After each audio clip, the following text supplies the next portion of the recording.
But tomorrow, we'll get to see Atleti against Malaga. This is all very interesting because of the speculation surrounding the future of Julian Alvarez right now. It's something that Diego Simeone addressed today in the presser. Bueno, creo que si el dueño del club tajantemente habla de la manera en cual habló, creo que no hay más. Esto es como cuando vas en los juicios, no hay lugar. Así que creo que está más que claro lo que expresó.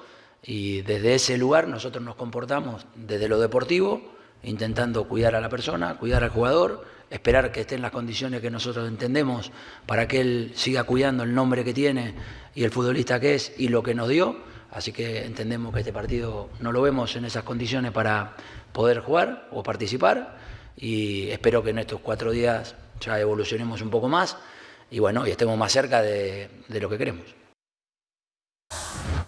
Oh, this is all very interesting. Frank Leboeuf and Alex Kirkland joining us now. Alex, we've heard about these face-to-face talks between Julian Alvarez and Diego Simeone. We know that he's been Barcelona's main target this summer, but it would appear that he's not going anywhere right now.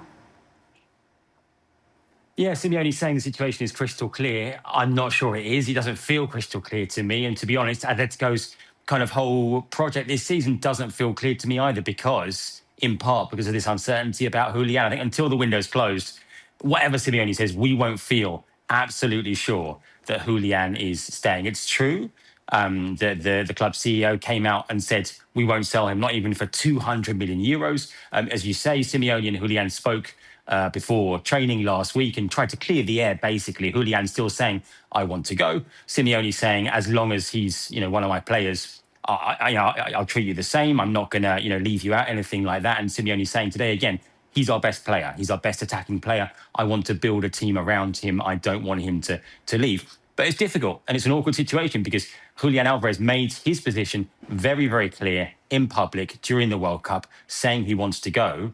He's not going to be involved in this game against Malaga on Wednesday. He's going to avoid the judgment of the Atletico crowds and the fans in that game, but he can't avoid that for long. And the fans, I think, understandably, aren't best pleased about one of their sort of franchise players saying that he wants to join Barcelona. So, like I say, Simeone says it's crystal clear. It doesn't necessarily feel that way to me. Yeah, one thing that feels crystal clear, because he's actually said it, is that Julian Alvarez wants to go to Barcelona and doesn't want to stay at Atleti.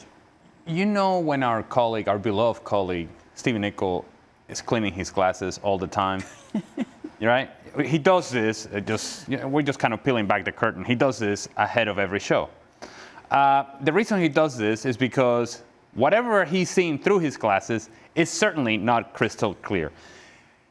I'm only saying this to paint the picture that whatever Simeone is considering to be crystal clear is the equivalent of Stephen Nicol's glasses. It's not clear. You can't really see through it.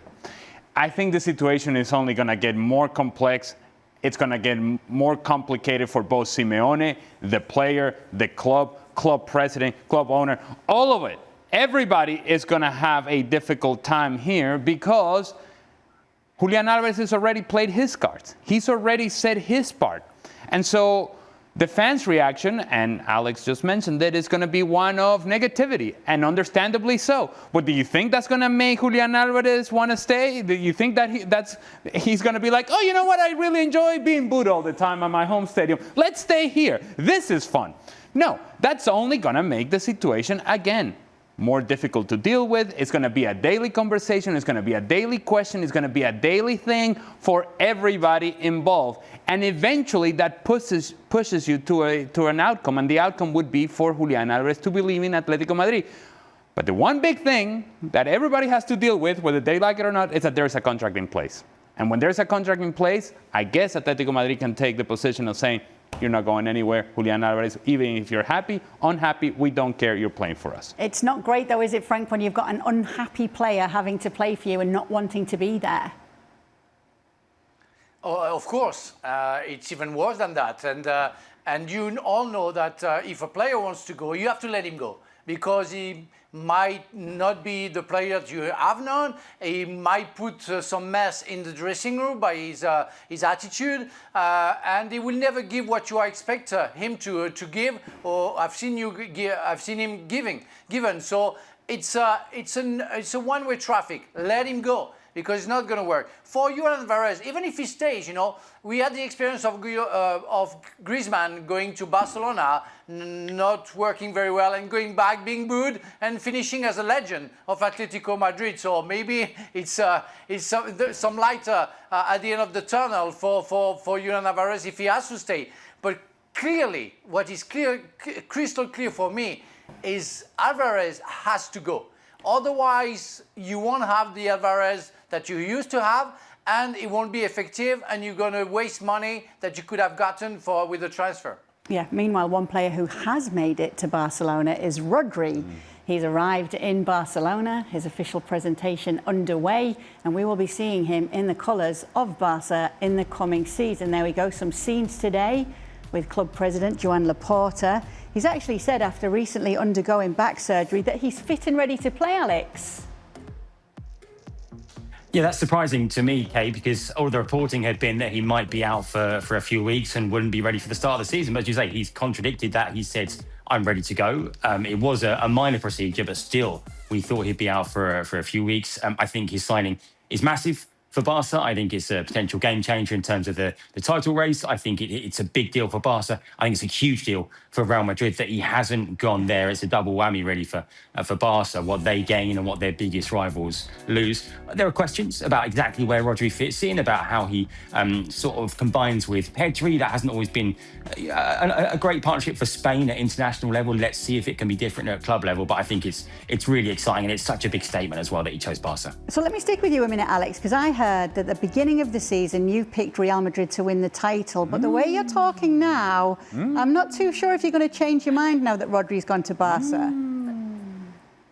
Oh, do you know what, Kate? I made that prediction when we all thought Rodri was going to Real Madrid, and I feel like I've kind of got to stick with it now, even though the circumstances have changed. I think it's going to be tight. I think it's going to be competitive. I think Madrid have made some really good signings. I think Cucurella is a great signing. I think a few of the players potentially are really exciting additions. You know, a lot we don't know exactly about how it's going to work, and Diomande is very, very exciting as well. I think they've improved the squad significantly, but I think Rodri was the one for me. So yeah, with him, I thought Madrid were champions. Without him, and with him going to Barcelona, I'm not so sure. But I've made my bed, I think, so I've got to lie with it. I can't change my mind now. That's very stubborn. It reminds me of somebody during the World Cup who picked Spain in the beginning, and then a few things didn't go Spain's way, but in the end he stuck with it, and he was right. Ali Moreno. That guy's a genius. Genius. Look, when you think about Rodri and what you saw from him in the World Cup, then you go, yeah. Like that if you're Barcelona. If you think about Rodri and what he was with Manchester City last season, you kind of go, oh, I don't quite see it. Now, sustaining level of play for Rodri right now in his career seems to be a problem. And his body obviously betraying him is also a problem. Now, I don't know how there is minor back surgery.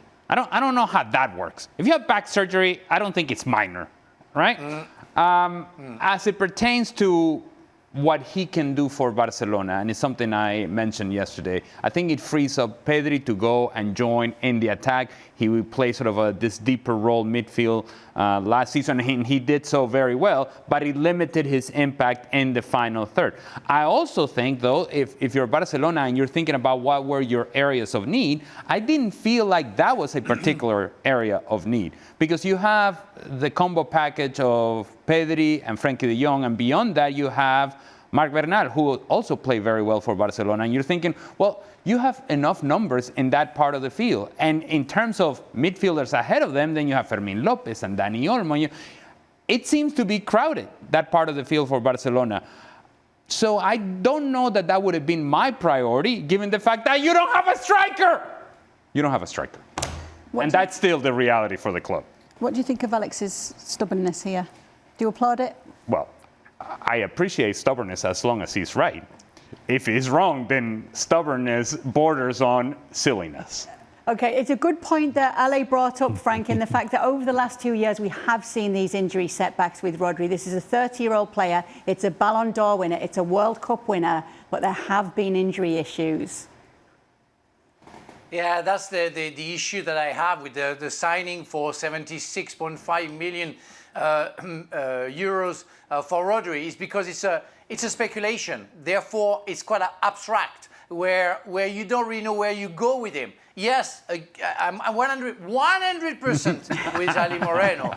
You know, how I commit now. Yes, I like that, Frank. I like 100% with. Yeah, thank you. So I'm 100% with Ali in the fact that if we have the Rodri before his injury or during the World Cup, yes. If it's the Rodri for the season with Manchester City, I have doubts too. And that would be sad because Rodri is such a fantastic player. I really hope he's going to do very well for Barcelona. And I agree with the change of opinion from Alexi, because really, Rodri was a X factor. And if he's in his best form, best fitness, playing for Barcelona, yeah, Barcelona are the favorites. Yeah, there we go. Here's the thing. There was no change of opinion by Alex. No. He stubbornly. I feel like inside there might be. I know, but then he can't quite get himself to that point. No, because he's a man of principles. I mean, but realities have changed. The facts have changed. Yeah, exactly. When facts change, opinions do, Alex. It is your last chance. No, I'm sticking with it. I'm sorry, guys. I'm not going to change my mind. As much as logic might fly in the face of it, and I'll undoubtedly be proved wrong, I'm sticking with Real Madrid. Okay. All right, and one person who's sticking with Real Madrid is Jose Mourinho. Jose Mourinho is back at Real Madrid. We got to see his official presentation today. Well, not many did, just the cameras, because the media weren't allowed into this one. And he's been training the team since last month. So why did it happen today, Alex? Yeah, we've been waiting, not just for Jose Mourinho to be presented, okay, but for all the new signings to be presented as well. And the clock's been ticking, time's been running out. We've got to this week, the last week before the season starts, and we think, well, hang on, how are they going to do all this? And the answer is, they're not really. They're going to do these presentations, but as you say, it's not really a presentation because it's behind closed doors. You know, there are no fans. Gone are the days of a new signing at the Bernabeu, kicking balls into the crowd. The media aren't there. Poor old us journos. And there's no press conference or anything like that. It's simply a photo session, really. And that's what they can do, not just for Mourinho, we understand, but for the players, you know, Bernardo Silva and Diomande and Cucurella and all the rest. The same thing's going to happen, the same format over the next few days. It's a bit of a formality. And like you say, Mourinho's been working at Valdebebas, at the training ground, for weeks now. So we understand. I mean, a lot of people are reporting that basically Mourinho wants this, a low profile. He didn't want a big presentation, a big event, didn't want to be, you know, making a big deal of it. He's already at work and he wants to treat it as quite matter-of-factly, you know, he's at work and that's it. Do you buy that? Okay. 100% no, I don't buy that. No, I do not. That Jose Mourinho doesn't want the attention, then why did he come back to Real Madrid? If you wanted to work in the background, if you were about the development of the player, the youth, if you were about the love for the game, why are you coming back to Real Madrid? Who would turn down coming back to Real Madrid? I'm just, but don't tell me that this is not a way of being in front of the cameras. That because you don't have a press conference to present Jose Mourinho, that Jose Mourinho doesn't like the cameras. I'm sorry. If you turn on Netflix right now, who has a documentary out? It's Mourinho. In front of the cameras. So don't tell me the guy doesn't like the cameras and he just wants to be low profile. That doesn't match. In fact, that is boring. If Jose Mourinho being back in La Liga is interesting for, among many other reasons, is the fact that he is going to be in front of the cameras and he is going to tell us something that is going to be interesting. I don't want boring Jose Mourinho. That doesn't work. Doesn't work for Real Madrid. Doesn't work for me. Doesn't work for us. Doesn't work for anybody. Doesn't work for him, for that matter. Yes, he's just waiting for those press conferences. Well, that's when we know he's going to bring it. But he's just a humble guy like you, Frank. What? Yes, 200%. More than me. Now, the thing is, you know, what is his nickname? I forgot. Oh, the special one. How do you become the special one? Not being behind the curtain. No, being in the front page, being everywhere, being under the light, because he loves that, and he's been very effective about that. But I'm with Ali. The guy wants to be in the front page. He wants to be there. He wants everybody to see what he does, and hopefully he does good. So nothing has changed, and I don't understand why they did that. It doesn't make any sense because he's been working with the players for like a month, so it was useless.